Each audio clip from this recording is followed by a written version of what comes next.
Ay na aming Panginoon Diyos, nakikita po namin. Kung hindi po ang inyong pangunguna ay wala kami. Ito po ang aming pasasalamat. Sa pangalan ng aming Panginoong Kristo, Amen. Narito po ang ating kapatid. Magandang umaga po mga kapatid at mga minamahal. Ngayon pong Marso 21, Petsang 98, ito na ang ika-apat na 41 Sabado sa ating pag-aaral sa Biblia.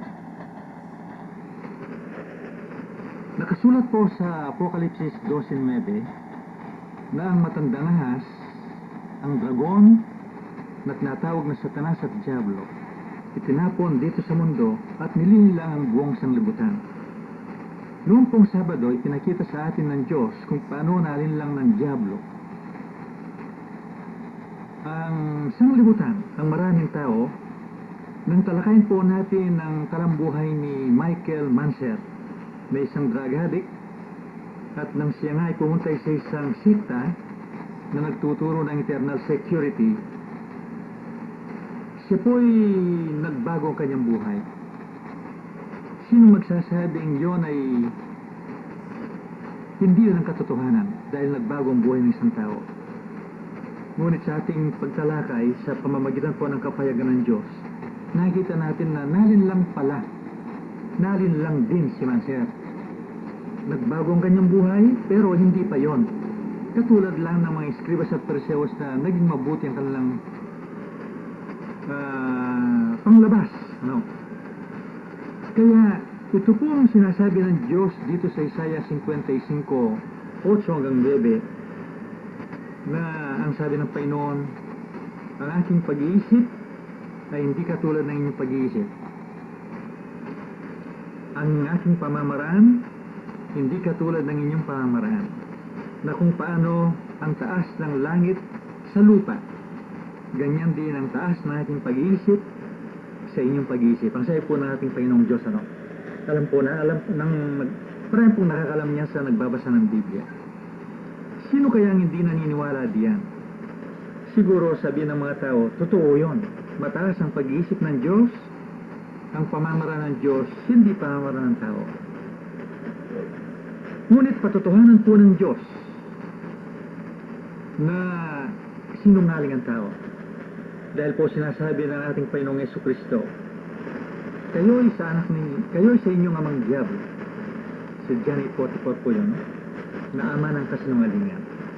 Lalantad ang mga tao na sila nga pala'y nagsisinungaling sa pamamagitan po nitong halimbawang ibinigay ng Diyos sa atin ng dalawang Bible characters.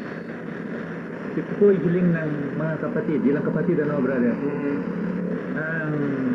Sa pamamagitan ng dalawang Maria, si Virgin Mary at saka si Maria Magdalena, dito po lalabas na nagsisinungaling pala ang tao, na hindi naniniwala na ang kaisipan ng Diyos mataas kaysa kaisipan ng tao. Ang pamamaraan ng Diyos, hindi yung pamamaraan ng tao. Sa pamamagitan po nitong dalawang characters, malalantad ang kasinungalingan ng mga tao. Alam po nating lahat na pinili ng Diyos si Birhen Maria dahil sa kanyang kababaan. Makikita po ito sa Lucas 1:28. Narito po ang Lucas 1:28. At pumasok siya sa kinaroroonan niya at sinabi, magalak ka, ikaw na totoong pinakamamahal. Ang Panginoon ay sumasayo. Pinili po ng Diyos si Birhen Maria at sinugo ng isang anghel para sabihin yun, na blessed are you among women. Nakakaigit ka sa lahat ng mga babae. Yung pong mayroong doktrina, ang pinakamalaking sekta may doktrina purite. May doktrina ang pinakamalaking sekta na si Birhen Maria ay walang kasalanan, walang bahid ng kasalanan. Pero dito po, pumasok mismo sa bibig ni Birhen Maria, Pumasok, lumabas sa bibig ni Maria mismo na siya ay may kasalanan. At kung siya may kasalanan, nangangailangan ng tagapagligtas. Dito po sa Lucas 1:47.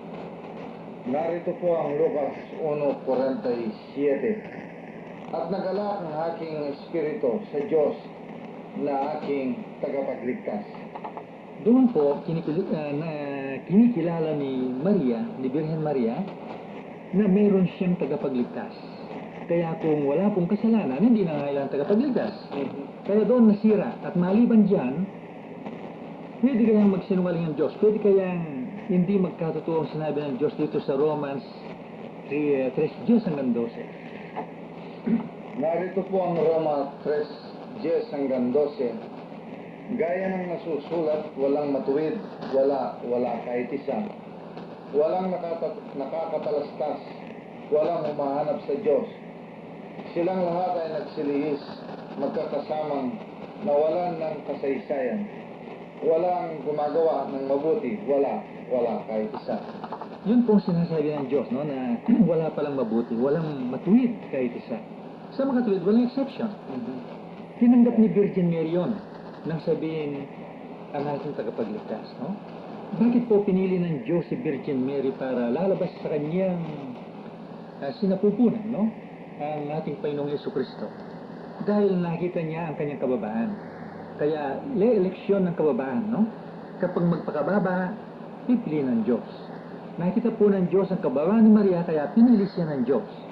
Ngunit, meron pong sinabi si Virgin Mary dito, ewan kung napansin ng maraming tao ito, no? Sa Lucas 1:48. Narito po ang Lucas 1:48. Sapagkat nilinghap niya ang kababaan ng kanyang alipin. Sapagkat narito, mula ngayon ay tatawagin akong mapalad ng lahat ng mag-aliling lahi. Anong masasabi niyo diyan, kapatid? Lumabas sa bibig ni Virgin Mary diyan, no? Anong nakita natin daw? Kababaang brat ang nakita ko. Ang sabi nga niya, sapagkat nilingap niya ang kababaan ng kanyang alipin. Yun ang tuloy mo. Sapagkat narito, mula ngayon ay tatawagin akong mapalad na lahat ng mag-aling lahi.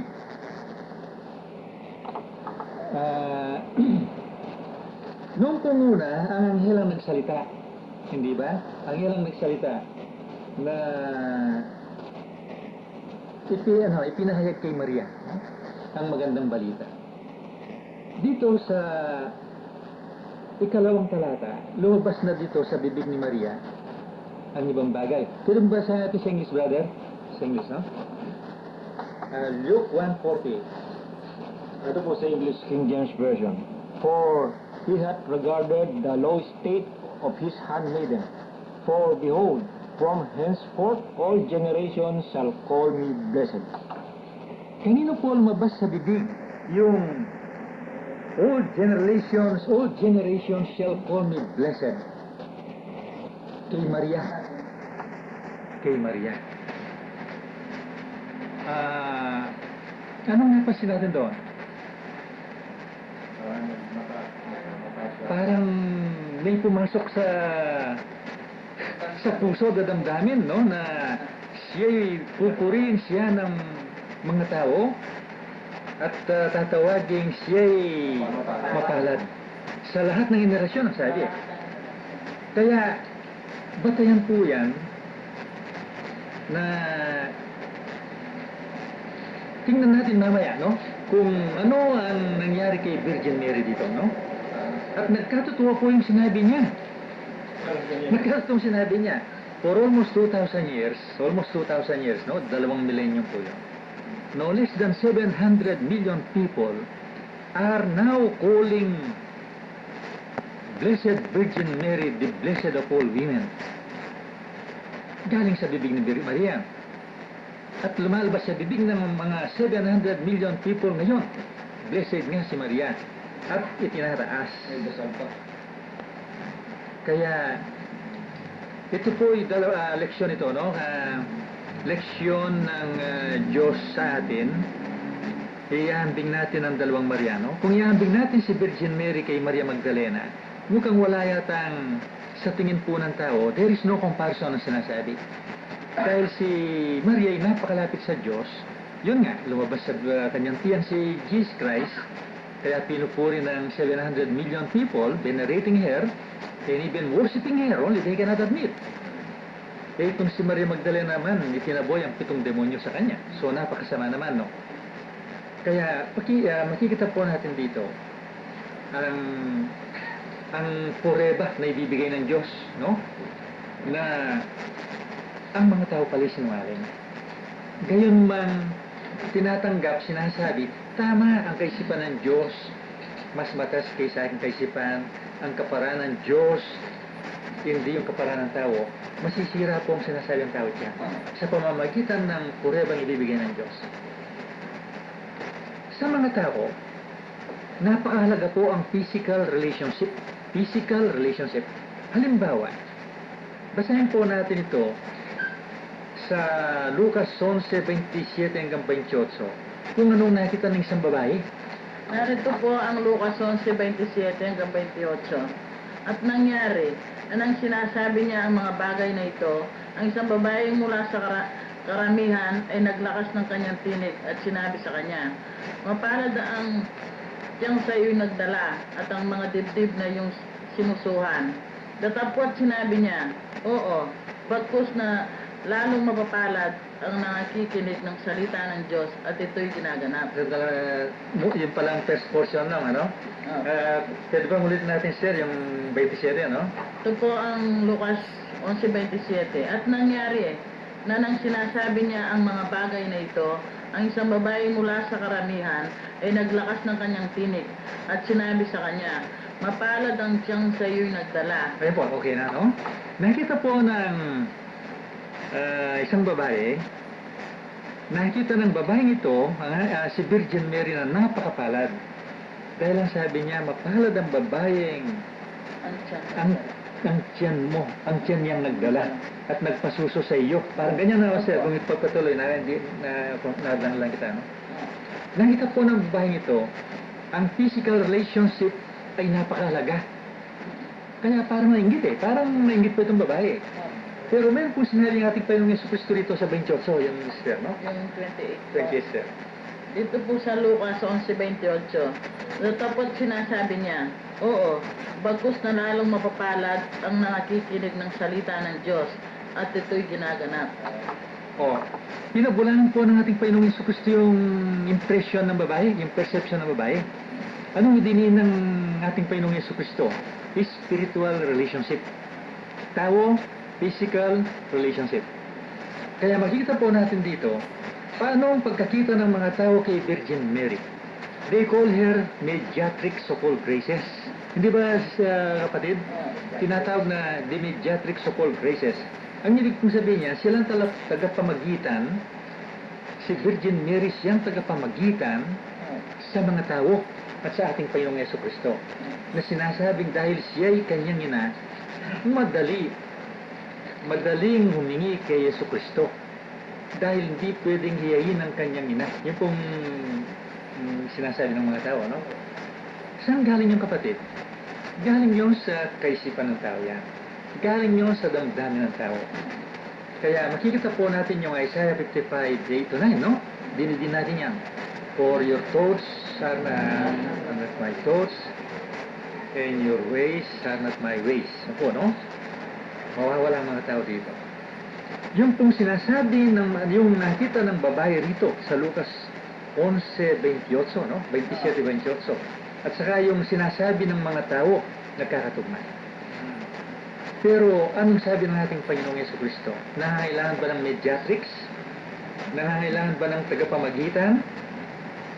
Dito po sa Mateo 11:28, sabi ng ating Panginoong Jesucristo, hali kayo sa akin. Lahat kayong napapagal, pumunta kayo sa akin. Kailangan po bang tagapamagitan? Wala. Diretso ang gusto ng ating Panginoon. Ang gusto ng Panginoon, diretso sa Kanya. Ang gusto ng mga tao, may namamagitan.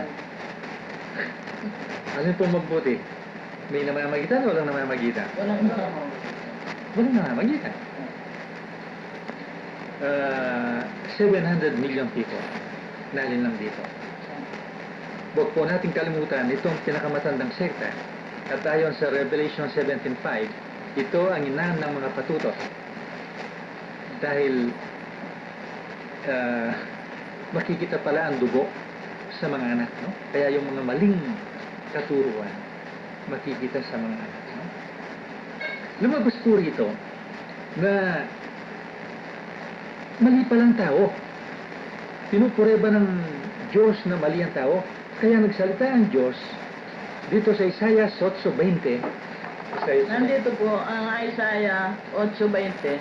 Sa kautusan at sa patotoo, kung hindi sila magsalita na ngayon ayon sa salitang ito, tunay na walang umaga sa kanila. Yun po bang sinasabi ng mga tao? Ayon ba yun sa nakasulat o hindi na hindi ayon sa nakasulat? Hindi ayon sa nakasulat, salungat, laban. Kaya wala ang umaga sa kanila. Wala ang liwanag sa kanasay. Mga kapatid, maniwala ba ang tao rito? Kung maniniwala po, naniwala na for almost 2,000 years. Pero hindi. Napakatigas ng tao, no? Napakatigas ng puso ng mga tao. Mayroon pong nakakita dyan sa maling doktrinang yan. Pero hindi man nakikita yung mali. Kagaya po yung last Saturday na talakay natin. Kaya kung hindi po gagabay ang Diyos sa atin, mali lang tayo talaga, no? Dahil sa hindi natin nalalaman, pumapasok ang damdamin at filosofya ng tao. Kaya nagbigay pong babala ang Diyos dito na sa bagong tipan ngayon sa Colosas 2:8. Narito po ang Colosas 2:8. Kayo magsipag-ingat, baka sa inyong may gumihag sa pamamagitan ng kanyang filosofya at walang kabuluhang pandaraya, ayon sa saling salita ng tao, ayon sa mga pasimulang aral na sa sanlibutan at di ayon kay Kristo. Yung kung ginagawa ng mga tao, tingnan natin, kung yun ay batay sa nakasulat o ayon lamang sa saling sabi ng mga tao. Maliwanag, ano? Napakaliwanag. Bakit kaya hindi nabubuksan ng mga, kung talaga pong bagang tao, ano? Kahit, ay kung talagang patay pala. Dahil sa Proverbs 21:16 yun, ano kapatid? Ang taong wala sa tamang pagkaunawa, siya'y nasa lupon ng mga patay. Kaya ang isang patay, hindi nga talagang pwede makikita, kapatid. Hindi pwede. Kailangan mabuhay muna. He must be born again. Dito po ang born again. Napakadali sabihin ng born again. Pero, totoo kaya. Yung born again, yun ang nabuhay spiritually. Ano pong pagkakita natin sa ating Panginoong Jesucristo? Approachable or unapproachable? Mahirap bang lumapit sa Kanya o madaling lumapit sa Kanya? Madali, no? Bakit gusto ng mga taong may namamagitan pa? Hindi naniniwala sa sinasabi, no? Yun po, hindi na paniniwala yun. Pero kung sasabihin, naniniwala ka ba kay Kristo? Siyempre. Kaya, nagsisinungaling po ang tao. Nagsisinungaling ang tao. Ang physical relationship, binaliwala ng ating Panginoong Jesucristo. Saan natin makita yung kapatid? Isa pong instansya na ang ating Panginoong Jesucristo siya nagsasalita sa isang bahay at nandoon sa labas si Virgin Mary kasama ang kanyang mga anak kay Jose. Basahin natin sisterang Marcos 3:31-35. Nandito po ang Marcos 3:31-35. At dumating nga ang kanyang ina at ang kanyang mga kapatid. At palibasay nangatayo sila sa labas, ay nagpasugo sila sa kanya na siya'y tinatawag. At nangakaupo ang karamihan sa palibot niya at sinabi nila sa kanya, narito, na nga sa labas ang iyong ina at ang iyong mga kapatid ay naanap ka. Stress na dala, ito pagpatuloy at mamaya. Bakit po si Virgin Mary wala sa loob ng bahay at nandoon ang ating Panginoong Jesucristo nangangaral? Nandoon si Maria Magdalena, si Juan, si Pedro, Santiago, mga alagad, nandoon sa bahay. Bakit si Virgin Mary wala sa bahay? Bakit nasa labas? Anong nakita natin, kapatid? Hindi na nila. Nanalig siya na dahil siya ay anak niya. Lumabas sa kanya si Jesus, no? Jesucristo. Para bang okay na, malapit na siya. Hindi na kailangan makinig pa. Hindi ba, kapatid? Sobra kumpiyansa. nanalig si Virgin Mary dahil sa kanyang physical relationship kay Jesus Christ, parang hindi na kailangan katulad ng iba. Hindi ba, kapatid? Hindi ba, kapatid? Kaya wala.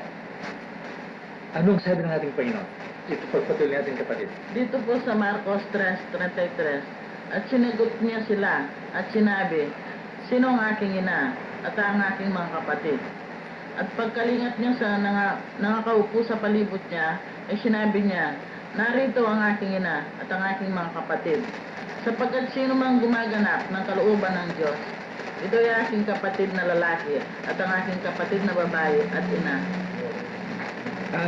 Doon po, napakaliwanag. Ano? Anong salta ng ating Panginoong Jesucristo diyan? Literal, physical o spiritual?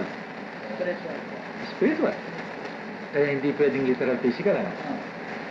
Dahil ang kanyang physically, literally, lumabas sa tiyan ni Maria ang ating Panginoong Jesucristo. Kaya sabi ng mga tao, ang ina ni Jesucristo ay si Maria.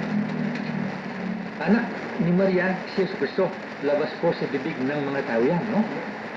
Anak ni Maria si Jesucristo. Physically. Yun ang nakita ng mga tao.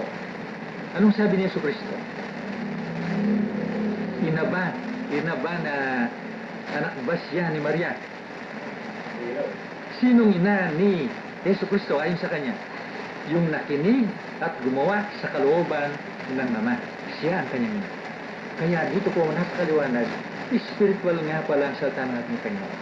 Nagsasalta ng spiritual language ang ating Panginoon. Jesus Christ was speaking tongues.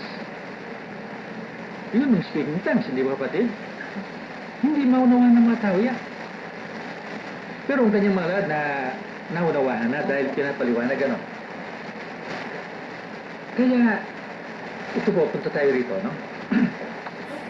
Malibang po diyan, ididiin natin ito, gayon man sa tingin ng mga tao, si Jesus ay anak ni Maria.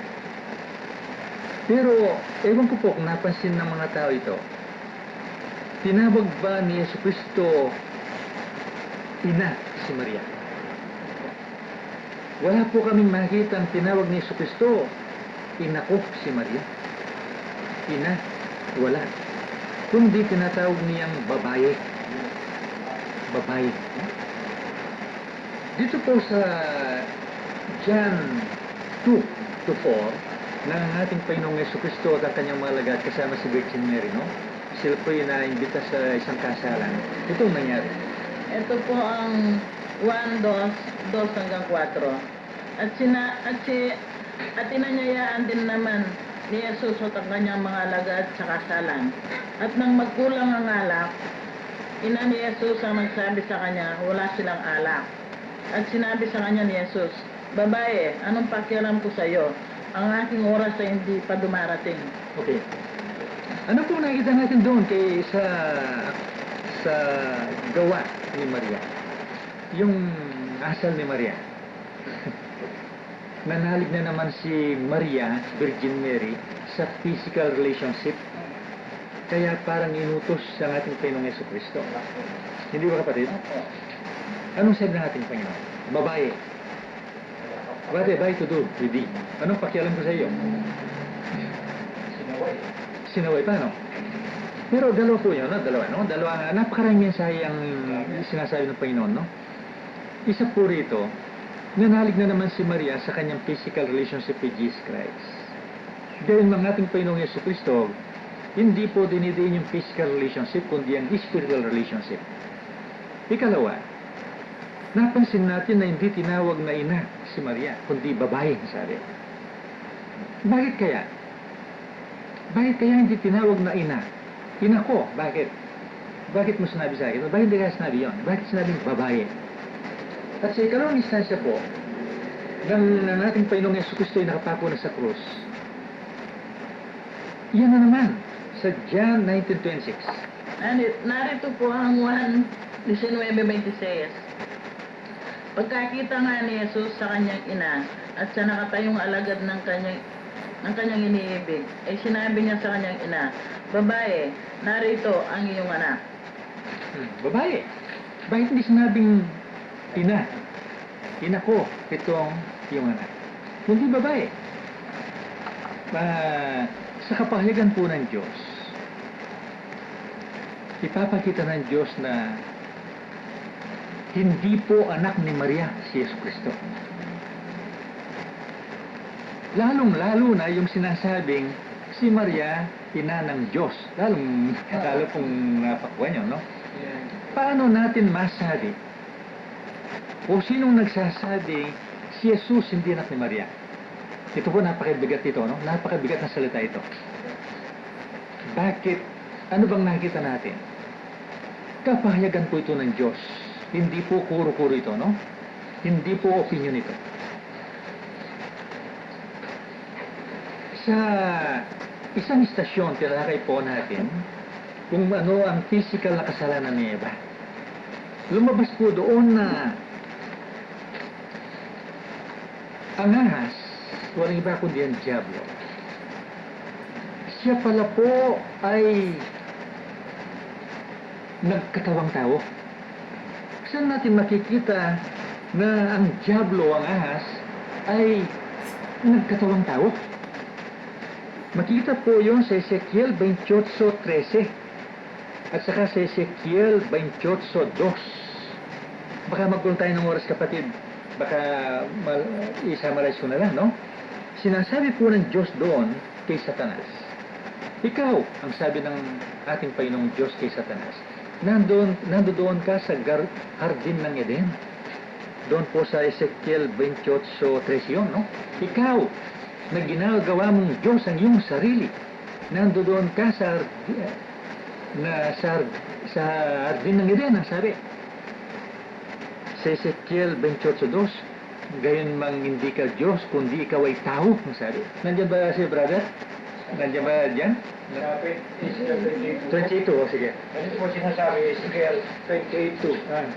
Son of man, say unto the prince of Tyrus, thus saith the Lord God, because thine heart is lifted up, and thou hast said, I am a God, I sit in the seat of God, in the midst of the seas, yet thou art a man. Ano po?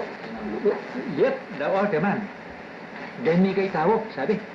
13, sa 13, brother. 13. 28:13. Thou hast been in Eden, the garden of God. Ano po? Okay na, okay na. Eh, sino yung nasa Garden of Eden? Anong Diablo? Anong sabi ng Diyos? Ginagawa ng Diyos ang iyong sarili kayo mga ikay tao. Lumabas po pala doon, nagkatawang tao ang Diablo. Kaya, ito po mahabang story ito, no? Anak po ng Diablo si Cain.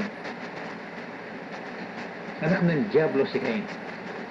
Anak ni Adan si Seth. Siya rin din nagkanak. Kaya nagkaanak po si Cain, kaya nandoon ang lahat ng anak ni Cain, nandoon ang dugo ni Cain. Ang lahat ng anak ni Seth o mga anak ni Adan, nandoon ang dugo ni Adan. Walang dugo ni Cain. Walang dugo ng Diablo. Pero ang mga anak, mga lahi ni Cain, nandoon ang dugo ng Diablo. Kaya makikita po sa Genesis, saan na yan? Nakalimutan ko. 9:22 yan, brother? Nakalimutan ko ito. Genesis chapter 6 yata, yan eh. Nakalimutan ko, no? Nang sabihin, ang mga anak ng Diyos, tinawag pong mga anak ng Diyos, yung lahi ni Adan. Ang mga lahi ni Cain, tinawag na anak ng tao. Ng tao, no? Kulang po tayo ng oras, no? Sinasummarize lang natin to. Sinasabi po doon sa Genesis chapter 6 yata yun eh.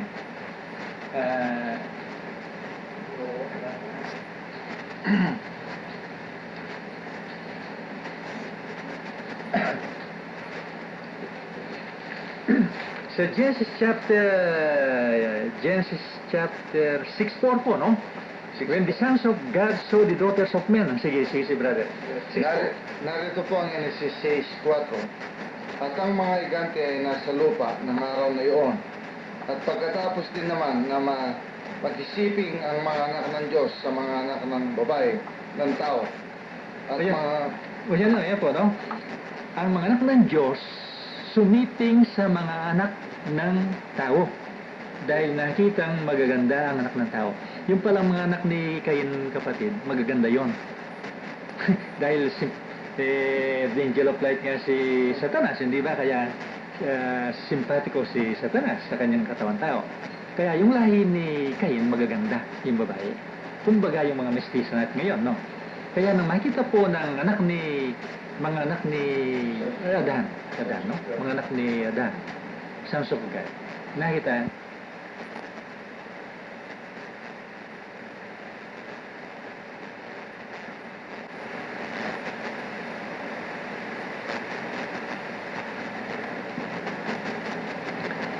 lahi ba ni Adan o lahi ni Cain? Tanong yan.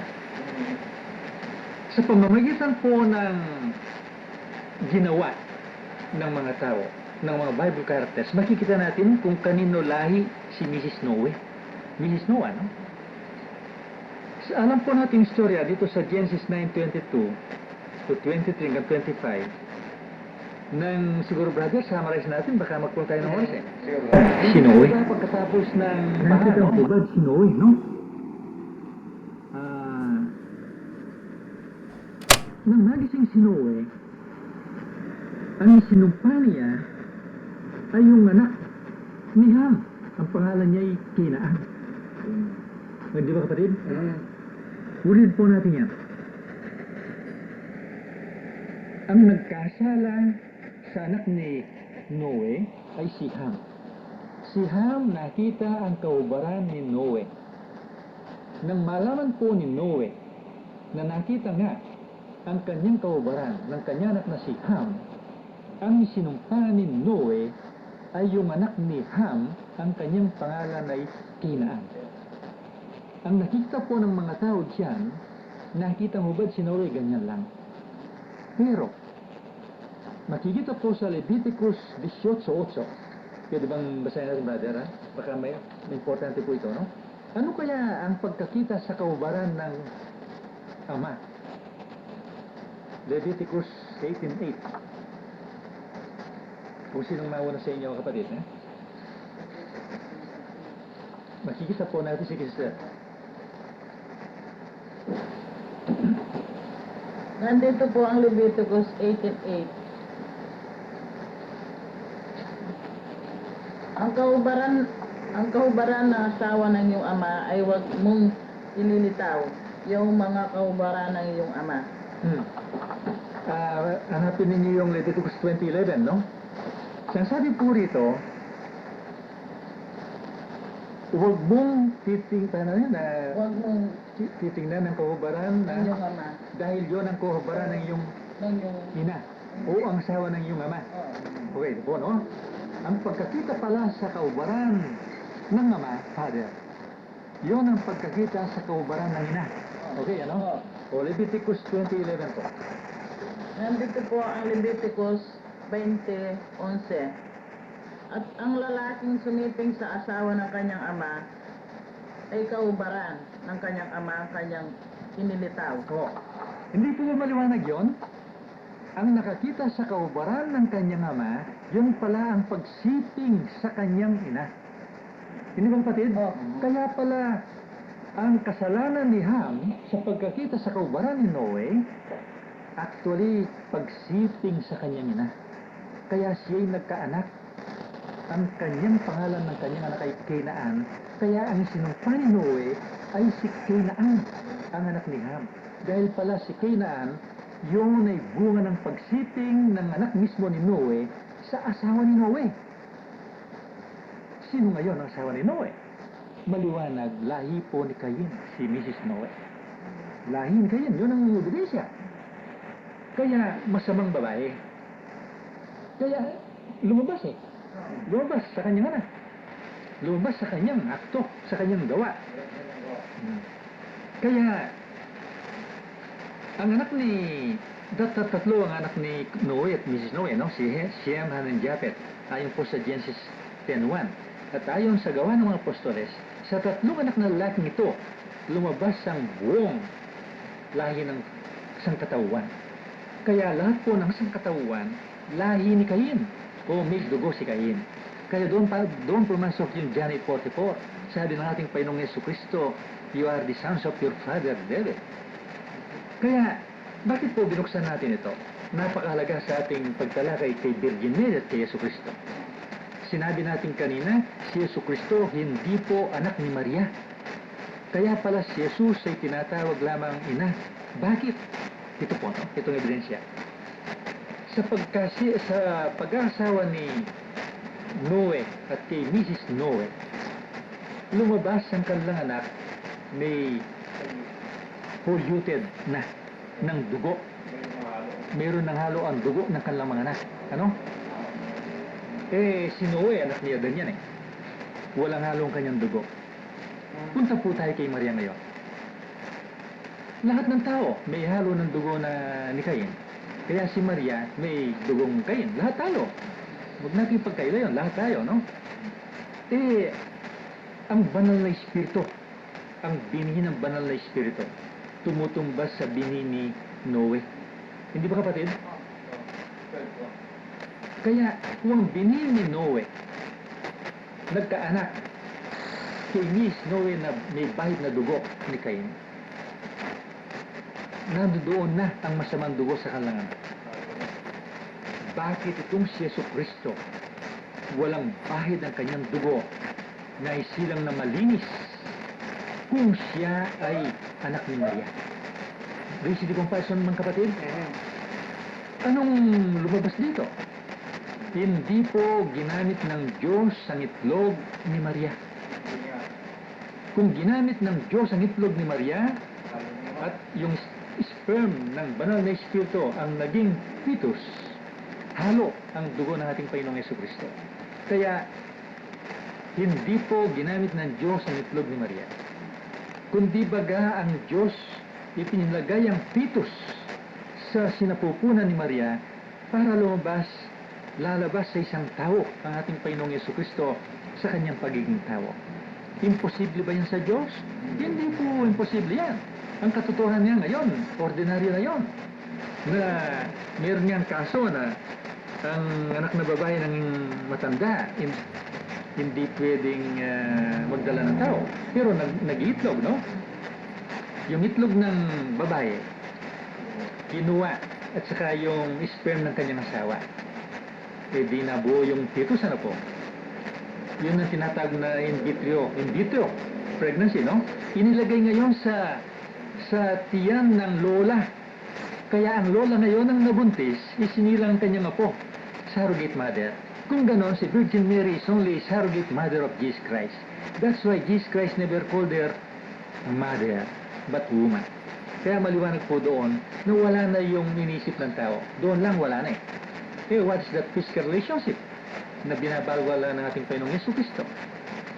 Wala na po. Kaya yun ang mga mali ng tao. Kung inihabing po natin ngayon, Virgin Mary at saka si Maria Magdalena. Sa tingin ng mga tao, napakalinis ni Maria. Napakalapit ni Maria kay Jesus Christ. Si Maria Magdalena ay napakarumi dahil itinaboy ang 7 demonyo sa kanya. Lucas 8:1-2, brother. Narito po ang Lucas 8:1-2. At nangyari pagkatapos ng konting panahon na siya ay naglalakad sa mga bayan at mga nayon na itinangangaral at dinadala ang mabuting balita ng kaharian ng Diyos, at kasama niya ang 12. At ang ilang babae na pinagaling sa masamang espiritu at sa mga sakit, si Maria na tinatawag na Magdalena, na sa kanya ay 7 demonyo ang nagsilabas. Sa mga po, kung ihambing po natin si Maria Magdalena na naitaboy sa kanya ang 7 demonyo at kay Virgin Mary, napakalayo, ano kapatid? Blessed si Virgin Mary. Pero yung putilakay natin kanina, si Maria Magdalena, nang nangangaral si Jesucristo, nandun po sa loob ng bahay. Si Virgin Mary, wala. Nasa labas, ano? Makikita na po natin dyan yung pagkaiba ng dalawa, no? nang mamatay na po ang ating Panginoong Yesukristo, nang patay ng ating Panginoong Yesukristo, sino ang concern sa pagkamatay ng ating Panginoon na sumunod hanggang sa pansyon? Si Maria Magdalena. Saan natin makikita yon? Sa Matthew 28:1, brother. Narito po ang Mateo 28:1. Nang magtatapos na ang araw ng Sabat, nang nagbubukang liwayway na ang unang araw ng Sanglinggo, ay nagsiparoon si Maria Magdalena at ang isa pang Maria upang tingnan ang libingan. O, sino po? Sino sa dalawa ang concern? Si Maria Magdalena po. Kanino ibinigay ang magandang balita sa pagkabuhay na maguli ng ating Panginoong Yesukristo? Matthew 28:5-7. Narito po ang Mateo 28:5 hanggang 8. 28:5 hanggang 7. At sumagot ang anghel at sinabi sa mga babae, huwag kayong mga takot sapagkat nalalaman ko na ang iyong hinahanap, si Jesus na ipinako sa krus. Siya'y wala na rito sapagkat siya'y nagbangon ayon sa sinabi niya. Magsiparito kayo, tingnan ninyo ang dakong kinalalagyan ng Panginoon. At magsiyaon kayong madali at sa kanyang mga alagad ay sabihin ninyo, siya'y nagbangon sa mga patay at narito, siya'y mangunguna sa inyo sa Galilea. Pwede na. Tingnan po natin, ang magandang balita, ibinigay ng anghel kay Maria Magdalena. Hindi ba brothers? Pinatutuhanan po ng ating Panginoong Yesukristo rito, who is my mother? Who is my brother? Who is my sister? Ang nakikinig sa akin at gumagawa ng aking kalooban, ng aking ama, siya ang aking ina. Dito po, pinapatutuhanan na ng Diyos na nakakahigit si Magdalena kay Virgin Mary na sa tingin ng ating Panginoon, no? Tingnan po natin, nang mabuhay na maguli ang ating Panginoong Yesukristo, dapat sa isip po ng tao ito, no? Isip ng tao ito, ha? Halimbawa, mga kapatid, yung pong bigay nating halimbawa yung nag-crash na aeroplano. Halimbawa, si Juan de la Cruz na taga rito, no? Papunta sa Cagayan de Oro. Alam ng kanyang mga magulang na nasakay sa aeroplano. Bumagsak ang aeroplano. At nakalagay ang kanyang pangalan doon sa mga nasawi. Pero isa pong halimbawa ito.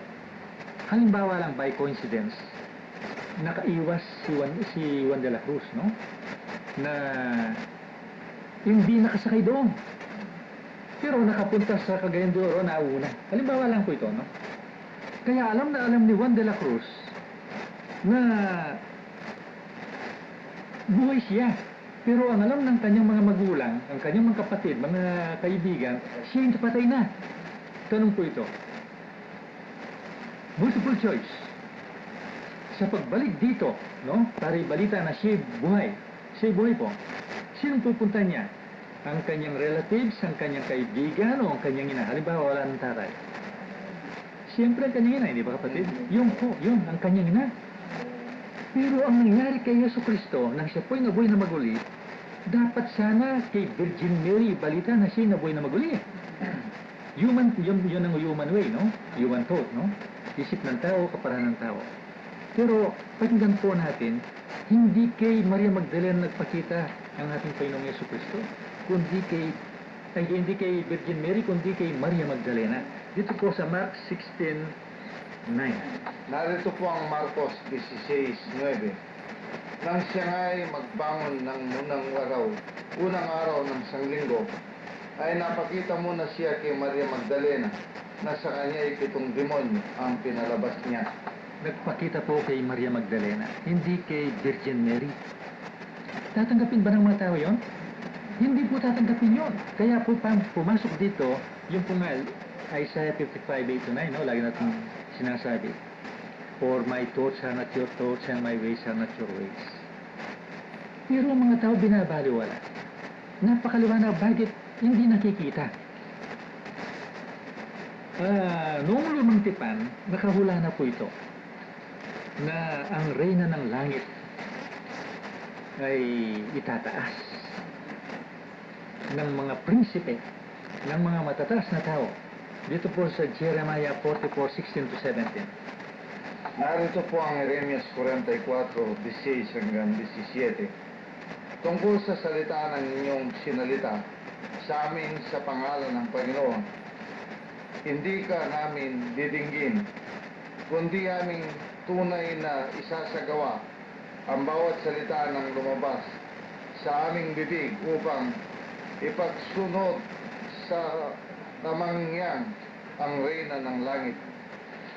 At ipagbubuhos siya ng inuming handog gaya ng aming ginagawa namin at aming mga magulang at aming mga hari at ang aming mga prinsipe sa mga bayan ng Huda at sa mga lansangan ng Jerusalem. Sapagkat noon ay nagkaroon kami ng saganang pagkain at kami ay nagsisibuti at hindi nakakita ng kasamahan. Ang tehapon, mga kapatid, kaya po mga tao gusto yung literal physical. Dahil ito isang istorya lang. Literal physical, kapatid, istorya lang ito, no? Pero po, spiritual ang mensahe nito. Ang nangyari dito, nangyayari po ngayon. Sinong reyna ng langit? Sinong tinatawag na reyna ng langit? Si Virgin Mary. Hindi ba kapatid? Hindi ba tinataas? Sinong nagtataas kay Virgin Mary?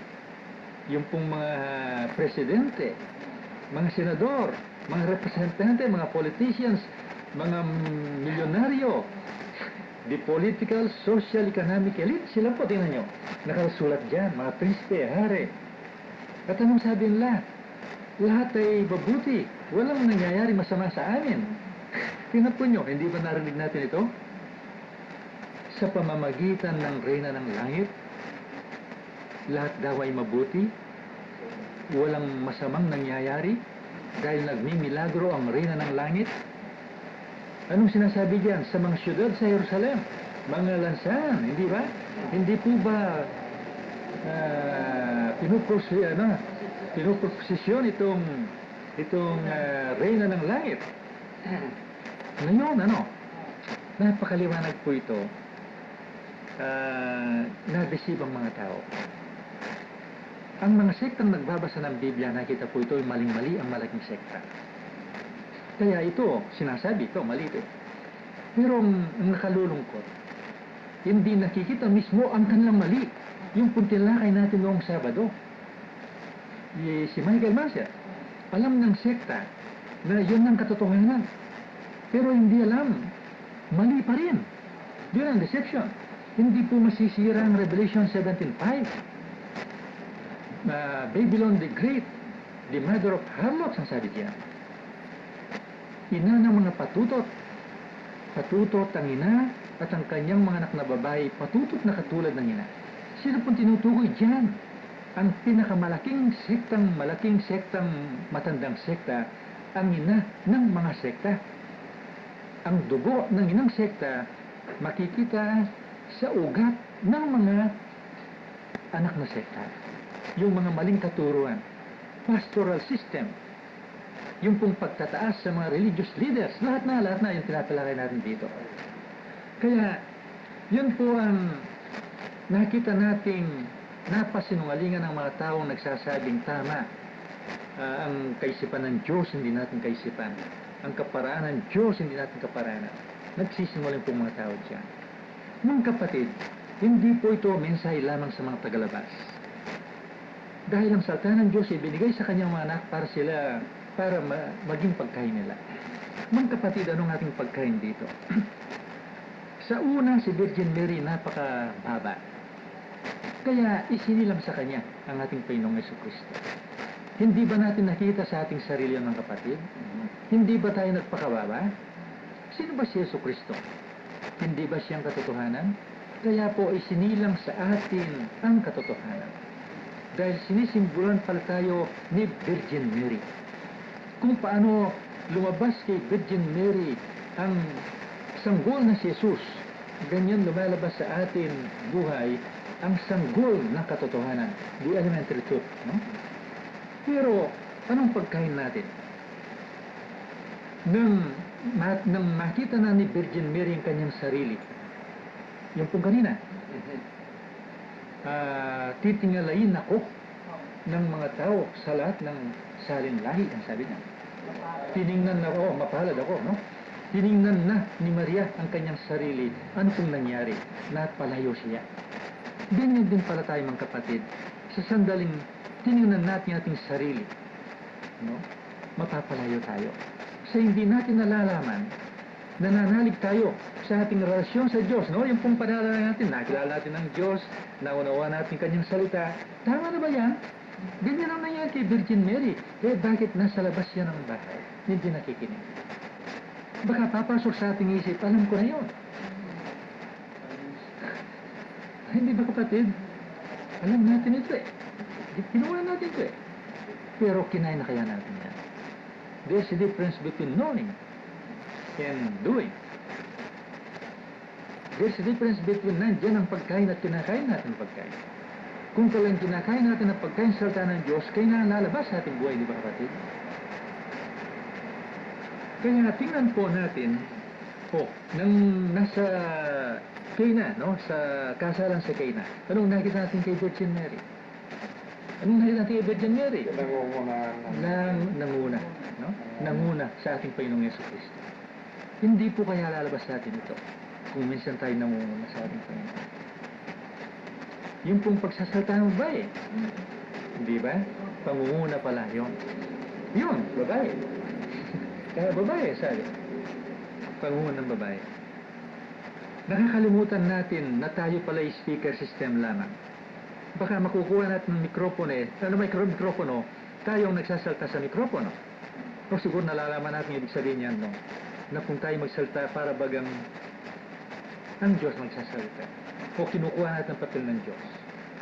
Sana, yung ibibigay lang ng Diyos. Napakahirap po sa ating lahat ito. Walang exception sa atin ito.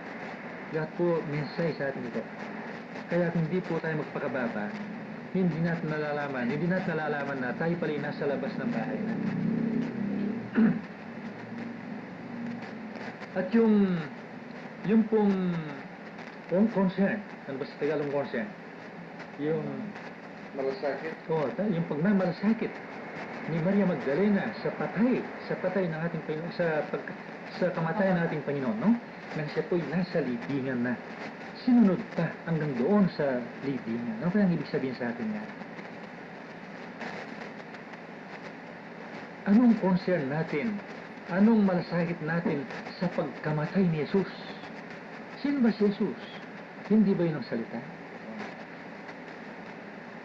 Kailangan bang mamatay si Jesus? Kailangan. Kailangan bang mamatay ang salita? Colossus 2:14, brother. Narito po ang Colossus 2:14 na pinawi ang usapang nasusulat sa mga palatuntunan laban sa atin na hindi naaayon sa atin at ito'y kanyang inalis na ipinako sa krus. Ayun pala mensahe. Ang pagmamalasakit ni Maria Magdalena sa pagkalibing sa ating Panginoong Jesucristo, ganyan din pala ang ating malasakit sa pagkalibing ng literal na salita ng ating Panginoon, dahil kung hindi po namatay ang ating Panginoong Jesucristo, walang pagkabuhay na maguli. Kung hindi namatay ang titik sa salita ng Diyos, wala pong buhay na salita na ibibigay ng Diyos sa atin. Kaya pala, yun po ang mensahe ng Diyos sa atin tungkol sa dalawang babae. Sa tingin ng mga tao, napakalapit sa ating Panginoong Jesucristo. Kaya nga, they are not only venerating her, but worshiping her. At ang mga tao namang nakikitang hindi dapat gawin yan, hindi dapat gawin sa kanya yan, hindi naman nakikita yung isang bagay. Ngunit tayo pong ipinahayag na ng Diyos ang katotohanan, ng kapatid. Ano kayang estado natin dito? Anong estado natin dito sa dalawang Mariang ito? Anong mensahe sa atin? Wala pong katapusan ng mensahe ng Diyos sa atin. Mga kapatid, kayo naman, parang masay natin kayo. Ang nakita ko po sa mensahe una, sa mga taong labas ay maaaring ngayon sa pagkarinig nila kung makikita po ng Panginoon na sila po ay batang maliit. Makikita nila na ang napakahalaga pala ay ang pagkakilala sa Diyos, ang paggawa sa salita ng Diyos. Hindi kung sino ang si Maria na ang akala nila pwede nilang maging sa pamagitan niya. At kung sila po ay magpapakumbabang lalo, makikita pala nila na kung ano ang nangyari kay Maria, ganyan din ang mangyayari sa kanila. At sa atin naman po na aking nakita pagkakilala sa Diyos, nagbigay na naman po ng dalawang halimbawa ang Panginoon kung paano palaging nagbibigay ng dalawang halimbawa. Unang halimbawa, yung nagdadasal na dalawa, naglilimos ng dalawa, at ito naman ang mga sumusunod sa kanya, dalawang Maria. Sa tingin po ng tao, sa tingin ng dalawa, sa tingin po ni Maria Magdalena, walang-wala siya.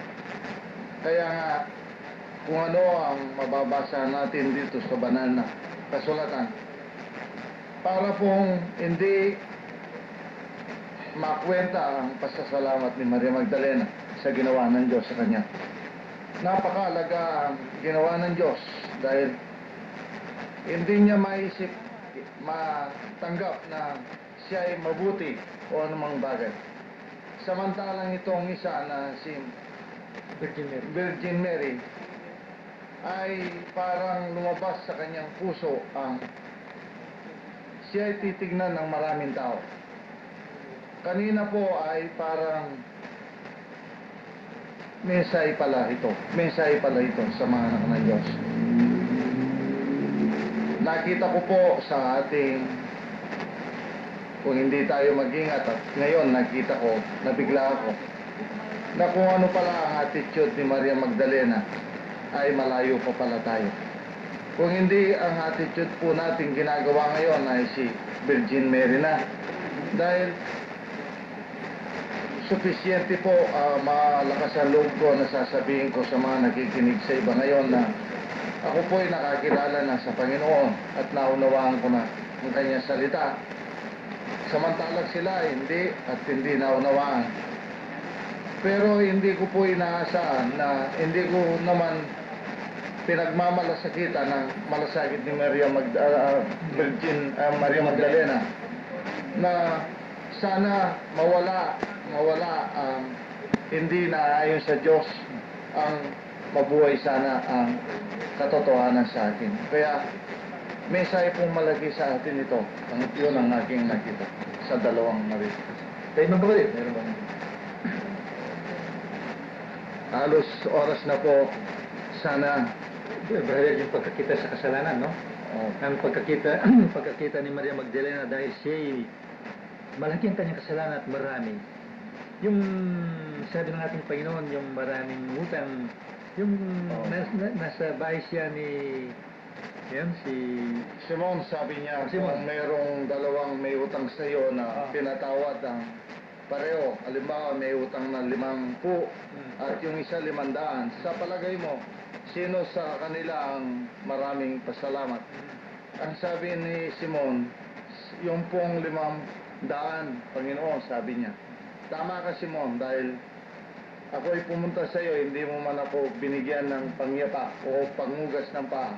Samantalang itong babaeng ito, mula na ako'y dumating, binuhusan ako ng pabango. Ang kanyang luha ay tumutulo sa aking pasa. pero mga kapatid, no? Ang tingin po natin ang tingin natin kaunting kasalanan natin kay sa iba eh. Pero sa tingin ng Diyos pala, pare-pareho tayong makasalanan. Kaya kung anong ginawa ni Maria Magdalena, dapat palayo natin titingnan sa ating sarili na makasalanan. Maraming kasalanan. Di ba ka, Fred? Opo. Kaya sa pamamagitan niyan, mas malaking pasasalamat. Oras na po, Ibn.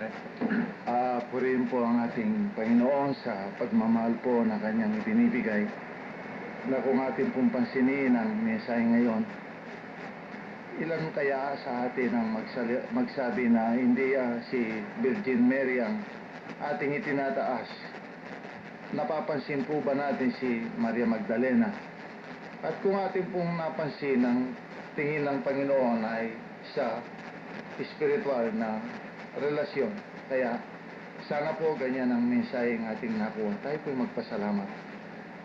Ama, marami pong salamat sa pagmamahal na inyong ibinigay sa bawat isa. Natunay namin, Panginoon Diyos, kung hindi lamang po kayo ang magbukas, hindi po mabubuksan ng sino man. At kung sino po ang inyong makitang bata, ang siya ninyong kayagan ng inyong mga salita. Kaya ganyan po kami umaasa, Panginoon. Muli, Panginoon, tulungan mo po kami sa aming paglalakbay. Ito po ang aming pasasalamat. Sa pangalan ng aming Panginoong Kristo. Amen. Hanggang sa susunod pong Sabado, alas 11 hanggang alas 12, ang kapayapaan ng Panginoon ay sa atin lang.